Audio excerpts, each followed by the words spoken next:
அனைவருக்கும் வணக்கம். நான் யுவராஜ். இது உங்கள் திறமை தேடி. மத்திய காவல் படைகளான Assam rifles, border security force, central industrial security force, central reserved police force போன்ற மத்திய காவல் படையில் காலியாக உள்ள கான்ஸ்டபிள் பணியினை நிரப்புவதற்கான SSC GD general duty notification 2026 வெளியாயிருக்கு.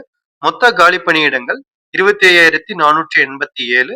மேலும் விவரங்களை பார்க்கறதுக்கு முன்னாடி இந்த வீடியோக்கு ஒரு லைக்கும், நம்ம யூடியூப் சேனலை சப்ஸ்கிரைப் பண்ணிக்கோங்க. வயது வரம்பு 18 இருந்து 23 வயது வரை இருத்தல் வேண்டும். ஏஜ் ரிலாக்சேஷன் பாத்தீங்க அப்படின்னா ஓபிசி கேட்டகரிக்கு 3 வருஷமும், எஸ்சி எஸ்டி கேண்டிடேட்டுக்கு 5 வருஷமும் தராங்க. கல்வி தகுதி 10ஆம் வகுப்பு தேர்ச்சி பெற்றிருந்தால் போதுமானது.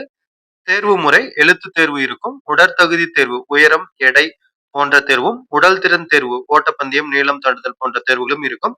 மருத்துவ தேர்வு இருக்கும். சம்பள விகிதம் பாத்தீங்க அப்படின்னா 30,000 70,000 வரை இருக்கும். தேர்வு மொழி தமிழில் இருக்கும். விண்ணப்பிக்கும் முறை ஆன்லைன்ல மட்டும்தான் விண்ணப்பிக்க முடியும். விண்ணப்ப கட்டணம் ஓபிசி ஜெனரல் கேட்டகரிக்கு 100 ரூபாயும், எஸ்சி எஸ்டி மற்றும் பெண்களுக்கு விண்ணப்ப கட்டணம் இலவசமாகவும் இருக்கும். இணையதள முகவரி crpf.gov.in அப்படின்ற வெப்சைட்லயும், www.ssc.gov.in அப்படின்ற வெப்சைட்லயும் நீங்க விண்ணப்பிக்கலாம்.